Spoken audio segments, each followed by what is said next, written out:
kan se-hot artis pornografi, kan se-submissive, se-profesional artis pornografi. Dia mau lu suruh ngapain aja hubungan intim ini dengan durasi yang sangat lama, sejam, 2 jam. Jadi seks itu enggak sesimpel lu melakukan penetrasi, lu klimaks. So mari kita ngomongin orang yang kebelet nikah karena mau melakukan hubungan seks. Dan gua nggak ngomongin siapapun kecuali diri gue sendiri. So poin pertama adalah sex is not as pleasing as we thought. Gue kasih tahu ke kalian semua, kalau lu belum pernah melakukan hubungan seks sama sekali, which is good, pertahankan, lakukanlah dengan perempuan yang sah secara agama, secara hukum, karena seks adalah ritual yang sangat sakral. Jadi make sure lu enggak play dumb, lu nggak main-main dengan hubungan intim. Gue ngerti, lu sangat penasaran gimana rasanya ya. Saking penasarannya lu, beberapa bulan atau minggu sebelum lu akhirnya menikah dengan pasangan halal lu mungkin, darah lu mungkin akan mengalir dengan sangat cepat, jantung lu berdebar dengan sangat cepat, lu gak sabar untuk segera di hari H. Dan karena semua anggota tubuh lu bergerak dengan atau berlari dengan tempo yang jauh lebih cepat dari biasanya, otak lu gak mampu untuk mengimbangi derasnya informasi. Otak lu gak mampu untuk berpikir dengan jernih, berpikir dengan sehat, berpikir dengan biasanya. Lu berpikir bahwa melakukan seks adalah kenikmatan dunia nomor 1 yang gak ada tandingannya, padahal jawabannya gak sama sekali. Ya memang enak, tapi gak seenak yang lu pikirin. Apalagi kalau lu sebelumnya addicted to pornografi. Jadi lu akan berekspektasi yang terlalu liar, ya terlalu jauh. Lu berpikir bahwa calon istri lu ya kan se-hot artis pornografi, kan se-submissive, se-profesional artis pornografi. Dia mau lu suruh ngapain aja dan dia bisa bahagiain lu, memuaskan lu, padahal kenyataannya 180 derajat berbanding terbalik. Lu berpikir bahwa lu lakukan hubungan intim ini dengan durasi yang sangat lama, sejam, 2 jam, sehari, 3 kali, 4 kali, padahal pada kenyataannya 15-30 menit aja itu sudah sangat-sangat ideal. Dan ini hanya bisa di-achieve menurut gua untuk orang-orang yang tidak pernah terekspos dengan pornografi dan menerapkan pola hidup sehat, makanan sehat, olahraga, dan lain-lain. Tapi kalau lu ya sudah terpapar dengan informasi referensi yang terlalu liar, maka gue jamin kurang dari 5 menit hasrat seksual lu udah langsung begitu aja hilang. Dan ini akan sangat mengecewakan calon istri lu. Dan gue nggak mau nyalahin laki-laki aja, supaya adil gue juga condemn perempuan yang punya ekspektasi berlebihan. Mungkin bukan disebabkan dengan pornografi, tapi tontonan-tontonan kayak film drama Korea. Dia berharap bahwa pasangannya akan sangat tampan, kulitnya mulus, ya, romantis, berkata sangat lembut, ya, di situasi apapun, baik ketika mau melakukan hubungan intim atau di kehidupan sehari-harinya. Dia pikir pasangannya akan membahagiakan dia dengan terus mengabulkan apa yang dia minta. Dia lupa bahwa pasangannya gak sekaya artis drama Korea. Dan dia zong, dia pikir hari-hari pernikahannya ya di minggu pertama, bulan pertama, tahun pertama akan penuh dengan romantisme, padahal pada kenyataannya ya biasa aja, not more, not less than the life she's having before marriage. Jadi menurutku salah bang kalau orang menikah karena adanya driver seksualitas ini. Enggak juga. Justru adanya keinginan lu untuk melakukan hubungan intim, ya, bukti bahwa lu normal, ya, dan ini sangat natural dan bahkan sangat bermaslahat untuk peradaban manusia. Ya bayangin aja kalau kita sebagai laki-laki nggak punya keinginan seksual sama sekali. Alasan apa yang menjadikan lu mau menikahi seseorang? Kalau lu ketemu perempuan, lu plan aja gitu, men. Ya lu suka karena dia cantik, but that's it. You don't have any stronger desires, wantings to own them, to get to know them better. Lu hanya sebatas ngefans gitu aja. Dan yang akan terjadi adalah mungkin manusia nggak akan survive sekarang. Mungkin peradaban manusia udah selesai dari lama jauh, karena ya nggak ada yang namanya perkembangbiakan.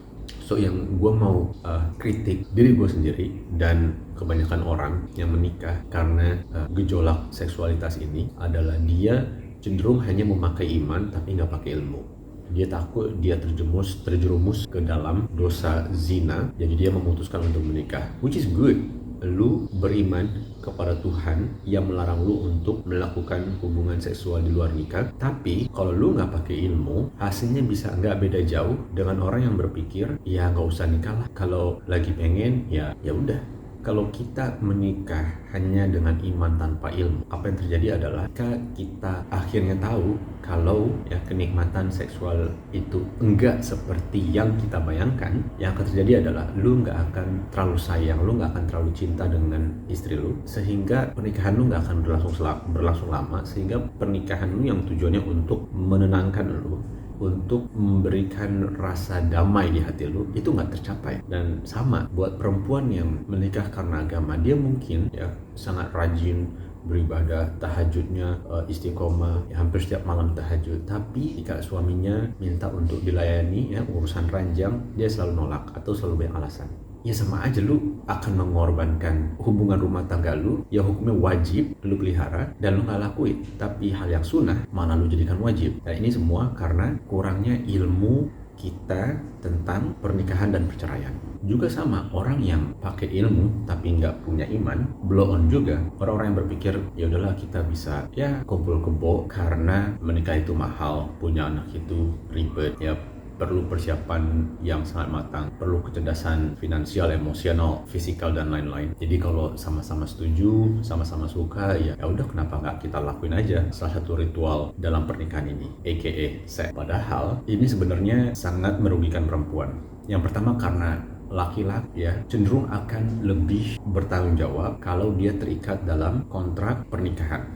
Maka lu bisa lihat banyak orang-orang yang punya anak di luar nikah tapi laki-lakinya nggak mau tanggung jawab, bahkan sampai minta cewek untuk ngegugurin bayinya. Dan kecenderungan untuk terekspos penyakit menular seksual juga sangat tinggi dibandingkan kalau lu melakukan hubungan seks ini ketika lu sudah menikah. So, jalan terbaik untuk mendapatkan tujuan pernikahan yang mendamaikan lu, menenangkan lu, membahagiakan lu, dan meningkatkan persentase kemungkinan lu masuk surga, ialah dengan menikah, ialah dengan iman dan ilmu. Lu menikah untuk menghindari dosa-dosa besar, tapi lu juga menikah dengan ilmu, dengan persiapan.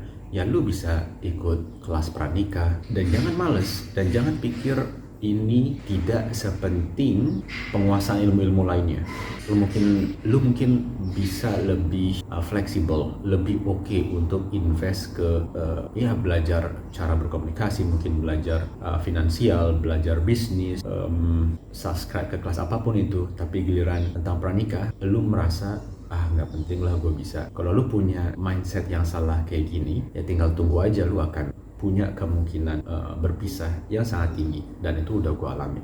Buat lu laki-laki, alright, my brothers, lu mesti tahu kalau seks itu bukan hanya sekedar kedekatan fisik, tapi juga tentang kedekatan pikiran dan perasaan yang mendalam. Jadi seks itu, enggak sesimpel lu melakukan penetrasi, lu klimaks, dan selesai. Lu ambil HP, lu nonton YouTube, lu nonton Netflix, lu main game online setelahnya, dan lu melupakan istri lu. No, ini juga tentang kedekatan pikiran dan kedekatan perasaan. So, kalau lu mulai tergoda, mulai terpancing untuk melakukan hubungan intim, pastikan itu dimulai karena kontak visual. Ya, mungkin lu melihat bini lu yang lagi pakai baju, lu seneng warnanya, atau ya lebih kelihatan menggairahkan aja daripada biasanya. Maka lu katakanlah apa yang ada di pikiran lu. Kalau bisa multiply itu by 10, kalikan 10. Jadi kalau dia cantik, lu bilang, wah cantik banget, kamu kayak bidadari, kamu jarang-jarang seperti ini. Ini kamu ya, wow kayak artis, kok nikahin artis ya. Dan utarakan juga perasaan lu.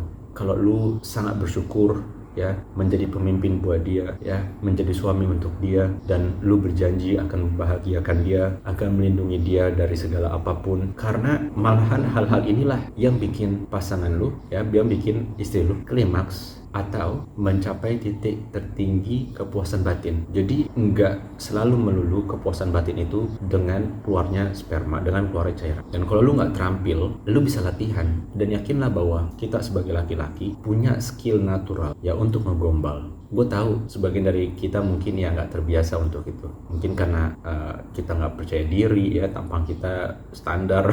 ke bawah mungkin, jadi nggak pernah ngegombal ke perempuan-perempuan sebelumnya, which is somehow good. Tapi tetap, lu nggak boleh ikutin keegoisan lu untuk terus selalu dingin kayak gini. So berubah, jadilah lelaki yang sejati, yang bisa melindungi dan membahagiakan istrinya. Dan kita sebagai laki-laki juga harus tahu, keintiman untuk seorang istri itu bukan hanya tentang tubuh, tapi juga tentang rasa aman, saling pengertian, dan menerima apa adanya. Sehingga istri lu akan cenderung untuk lebih mau melakukan hubungan intim ketika lu betul-betul sayang sama dia, ketika lu nggak pernah menghina dia, ketika lu menerima dia apa adanya. Jangan lu bandingin dia dengan mungkin mantan lu, apalagi artis pornografi yang lu tonton. Nggak fair, totally nggak fair. Artis pornografi yang lu tonton itu memang disiapkan untuk menggoda lu, untuk menggoda kita laki-laki, sedangkan istri lu enggak. Beda, dia perempuan yang jauh lebih terhormat.